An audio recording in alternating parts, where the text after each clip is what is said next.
Hello everyone, welcome to success with Rai academy. 8 मई 2024 के दैनिक जागरण के राष्ट्रीय संस्करण को आज की इस वीडियो में हम डिस्कस करेंगे। तो चलिए वीडियो को स्टार्ट करते हैं। और जो सबसे पहली न्यूज़ है वो है तीसरे चरण में 63.53% मतदान असम, गोवा, बंगाल रहे हैं आगे।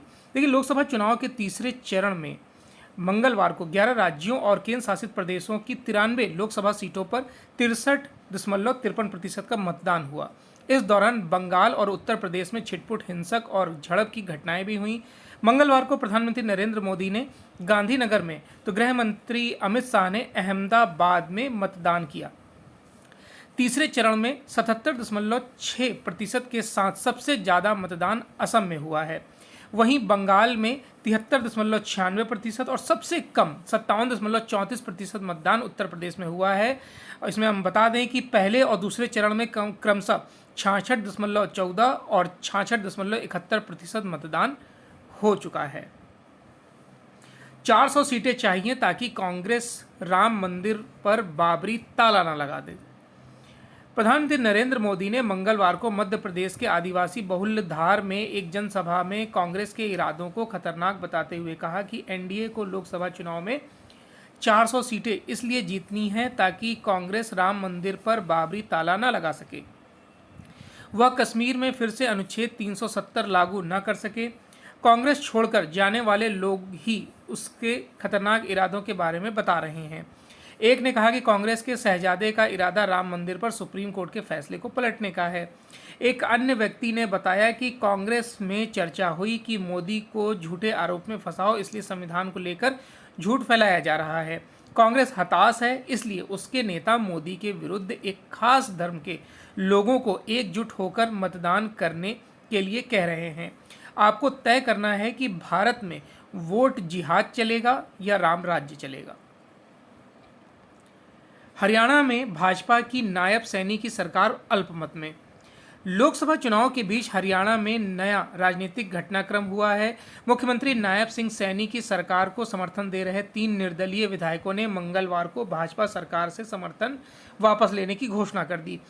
सुबह के समय इन विधायकों की संख्या 4 थी और शाम को 3 रह गई। पुंडरी के निर्दलीय विधायक रणधीर गोलन, चरखी दादरी के निर्दलीय विधायक सोमवीर सांगवान और नीलो खेड़ी के निर्दलीय विधायक धर्मपाल गोंदर ने मंगलवार शाम को रोहतक पहुंचकर पूर्व मुख्यमंत्री भूपेंद्र सिंह हुड्डा से मुलाकात की और लोकसभा चुनाव में कांग्रेस को समर्थन देने की घोषणा की। बादशाहपुर में निर्दलीय विधायक राकेश दौलताबाद ने के भी इन विधायकों के साथ आने का दावा किया गया है। बंगाल भर्ती घोटाला सुनियोजित धोखाधड़ी है। सुप्रीम कोर्ट ने बंगाल में शिक्षकों और गैर शिक्षकों की भर्ती में हुए घोटाले के मामले में मंगलवार को राज्य सरकार को कड़ी फटकार लगाई है। इस कथित भर्ती घोटाले को सुनियोजित धोखाधड़ी बताते हुए कहा कि राज्य सरकार का बाध्यकारी कर्तव्य है कि वह नियुक्ति से संबंधित डिजिटल रिकॉर्ड बनाए रखे। कोर्ट ने कहा कि सार्वजनिक नौकरियां बहुत कम हैं, अगर जनता का भरोसा उठ गया तो कुछ नहीं बचेगा। हालांकि सुप्रीम कोर्ट ने भर्ती रद्द करने के कोलकाता हाई कोर्ट के आदेश पर अंतरिम रोक लगा दी है। कोर्ट ने कहा कि सीबीआई जांच जारी रहेगी, परंतु सीबीआई जांच के दौरान संदेह के आधार पर किसी की गिरफ्तारी जैसी दंडात्मक कार्रवाई नहीं करेगी। सुप्रीम कोर्ट ने अरविंद केजरीवाल की अंतरिम जमानत पर नहीं दिया आदेश। अंतरिम जमानत की उम्मीद लगाए बैठे दिल्ली के मुख्यमंत्री अरविंद केजरीवाल के लिए मंगलवार को सुप्रीम कोर्ट से राहत का कोई संदेश नहीं आया है। साथ ही जो टिप्पणी की उससे केजरीवाल का मुख्यमंत्री के तौर पर काम करते रहने का इरादा जरूर हतोत्साहित होगा। सुप्रीम कोर्ट ने कहा कि अगर उन्हें चुनाव के दौरान अंतरिम जमानत दी जाती है तो वह मुख्यमंत्री के तौर पर काम नहीं करेंगे, न किसी फाइल पर हस्ताक्षर करेंगे, क्योंकि इसका व्यापक व दूरगामी प्रभाव पड़ेगा। सीड्स कोर्ट ने सुनवाई के दौरान ईडी से भी कई सवाल किए हैं। पूछा कि ईडी ने शुरुआती जांच और पूछताछ में दर्ज किए गए अभियुक्तों के बयानों में केजरीवाल से संबंधित सवाल क्यों नहीं रखे। जांच को 2 वर्ष हो रहे हैं, इतना समय कैसे लगा। दक्षिण चीन सागर को लेकर मुखर हो रही भारत की नीति। दक्षिण चीन सागर को लेकर भारत की नीति भी ज़्यादा मुखर होने लगी है। भारतीय नौसेना की पूर्वी कमान के 3 पोत दक्षिण चीन सागर में तैनाती के लिए रवाना हो चुके हैं। आईएनएस दिल्ली, आईएनएस शक्ति और आईएनएस किल्तन इस क्रम में सिंगापुर पहुंचे हैं। इससे ठीक 3 दिन पहले भारत के प्रमुख उद्योग समूह अदानी ग्रुप की company Adani port special economic zone ने दक्षिण चीन सागर के पास फिलीपींस के शहर बातान में एक पोर्ट बनाने और एयरपोर्ट बनाने का प्रस्ताव किया है, जिसे फिलीपींस सरकार की तरफ से जल्द मंजूरी दिए जाने के आसार हैं। जानकारों के मुताबिक पूर्वी लद्दाख के पास स्थित वास्तविक नियंत्रण रेखा के कुछ हिस्से को लेकर अप्रैल 2020 से जारी विवाद को सुलझाने में चीन के अड़ियल रवैये को देखते हुए भारत का रुख भी बदल रहा है। भारतीय नौसेना की तरफ से बताया गया है कि 6 मई 2024 को भारतीय पोतों का सिंगापुर में जबरदस्त स्वागत किया गया है। यह यात्रा भारतीय नौसेना की पूर्वी कमान के दक्षिण चीन सागर में परिचालन तैनाती के तहत की गई है। भारत और सिंगापुर की नौसेनाओं के बीच पहले से अच्छे संबंध हैं, जो इन पोतों की यात्रा से और मजबूत होंगे।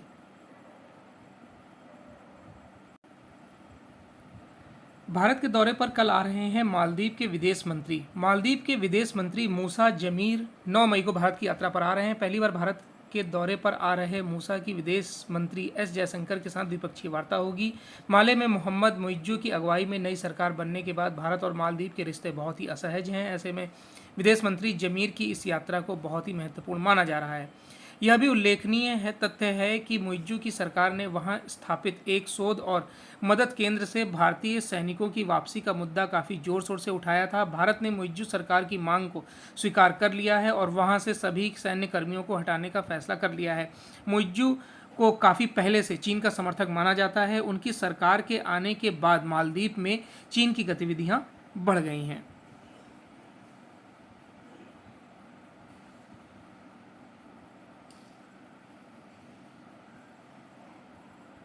विकसित भारत सिर्फ नारा नहीं, भारत की अगले 25 वर्षों की यात्रा है। एस जयशंकर। विकसित भारत सिर्फ एक नारा नहीं, भारत के भविष्य के प्रति गंभीर प्रतिबद्धता है। विकसित भारत की हमारी यात्रा अगले 25 वर्षों की वास्तविकता है। विदेश मंत्री एस जयशंकर ने यह बात हंसराज कॉलेज के 75 वर्ष पूर्ण होने पर कॉलेज में विकसित भारत 2047 की संकल्पना विषय पर आयोजित संवाद कार्यक्रम में कही है। जयशंकर ने कहा कि दुनिया हमें देख रही है। वे इन 25 वर्षों को नए अवसरों, नई प्रौद्योगिकी और नई चुनौतियों के रूप में देख रही है।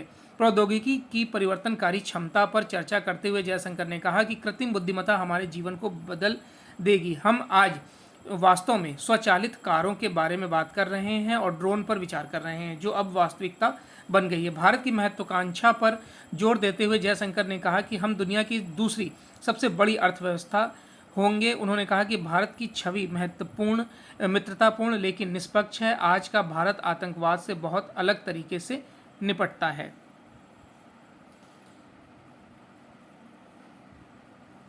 चिंतन करने वाले चुनावी वादे। देखिए, इस आर्टिकल को हम डिस्कस कर चुके हैं कि जो लोक लुभावन वादे किए जाते हैं और मुफ्त बिजली देने का, लोन माफ़ करने का, यानी कि किसानों का ऋण माफ़ करने का, बालिकाओं के लिए स्कूटी देना, लड़कों को लैपटॉप देना, इस तरीके के जो चुनावी वादे होते हैं वो एक चिंतन पैदा करते हैं किसी भी मजबूत अर्थव्यवस्था के लिए। अगर आप हर चीज़ मुफ्त में बांटेंगे तो उसका बोझ जो है वो सरकारी खजाने पर पड़ना तय है।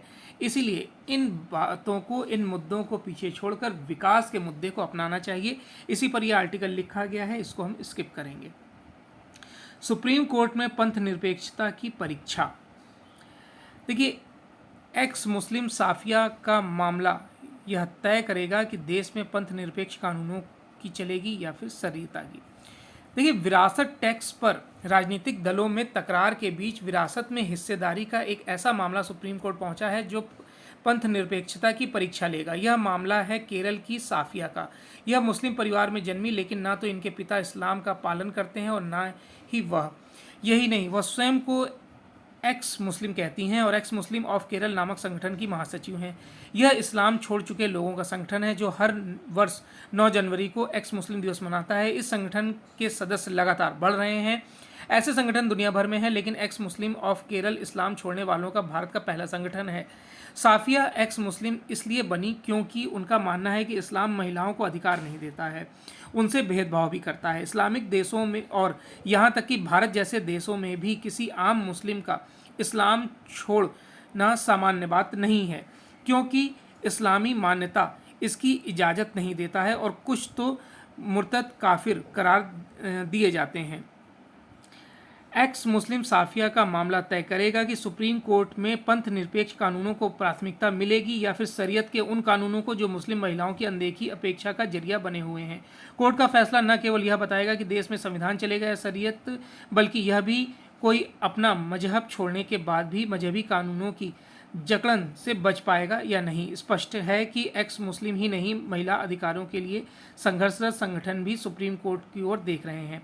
यह मामला समान नागरिक संहिता की आवश्यकताओं को भी रेखांकित कर रहा है, लेकिन यह तय है कि खुद को सेक्युलर लिबरल कहने वाले इस संहिता का विरोध करना छोड़ने वाले नहीं हैं। नेक्स्ट पेज है बिजनेस पेज। बिजनेस पेज पर पहली न्यूज़ है,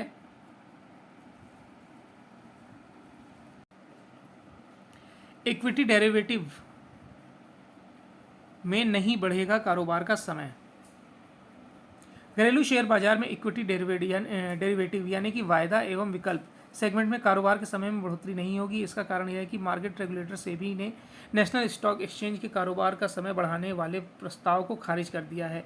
तिमाही नतीजों के बाद विश्लेषकों से बातचीत में एनएससी के एमडी और सीईओ आशीष कुमार चौहान ने बताया कि अभी समय बढ़ाने की कोई योजना नहीं है, क्योंकि सेबी ने हमारे आवेदन को वापस कर दिया है।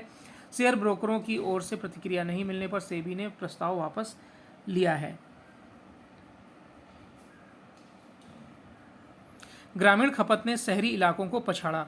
भारतीय एफएमसीजी उद्योग ने मात्रा के मामले में 2024 की पहली तिमाही में राष्ट्रीय स्तर पर 6.5% की वृद्धि दर्ज की है। 2023 की पहली तिमाही में यह वृद्धि 3.1% थी। खास बात यह है कि पिछले 15 महीनों में ऐसा पहली बार हुआ है जब ग्रामीण खपत शहरी इलाकों से ज़्यादा रही है। उपभोक्ताओं के व्यवहार पर नज़र रखने वाली कंपनी निल्सन आईक्यू ने 2024 की पहली तिमाही के लिए जारी अपनी रिपोर्ट में कहा है कि खाद्य और गैर खाद्य दोनों क्षेत्रों ने साल की पहली तिमाही की खपत में वृद्धि में योगदान दिया है, लेकिन भोजन की तुलना में गैर खाद्य सेक्टर में लगभग 2 गुना वृद्धि हुई है।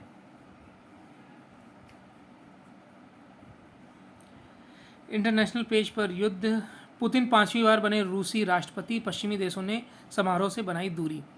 व्लादिमीर पुतिन 5वीं बार रूस के राष्ट्रपति बने हैं। क्रेमलिन में आयोजित समारोह में मंगलवार को पुतिन ने 6 साल के नए कार्यकाल के लिए पद की शपथ ली है। हालांकि यूक्रेन युद्ध और परमाणु हथियारों की तैनाती के कारण तनाव के मद्देनजर अमेरिका समेत ब्रिटेन, कनाडा और यूरोपियन यूनियन के देशों ने शपथ ग्रहण समारोह का बहिष्कार किया है। उल्लेखनीय है कि शपथ लेने से एक दिन पहले ही पुतिन ने ब्रिटेन और अमेरिका और फ्रांस से खतरा होने की बात करते हुए परमाणु हथियारों के अभ्यास व रणनीतिक तैनाती के आदेश दिए थे। इससे रूस और पश्चिमी देशों के बीच तनाव है। क्रेमलिन में आयोजित समारोह में उन्होंने रूसी संविधान पर हाथ रखकर शपथ ली और इसकी रक्षा करने की कसम खाई। शपथ ग्रहण समारोह के बाद राष्ट्रपति पुतिन ने कहा कि वह पश्चिमी देशों के साथ बातचीत का रास्ता बंद नहीं कर रहे हैं, लेकिन उन्हें तय करना है कि वे हमसे बातचीत करना चाहते हैं अथवा नहीं।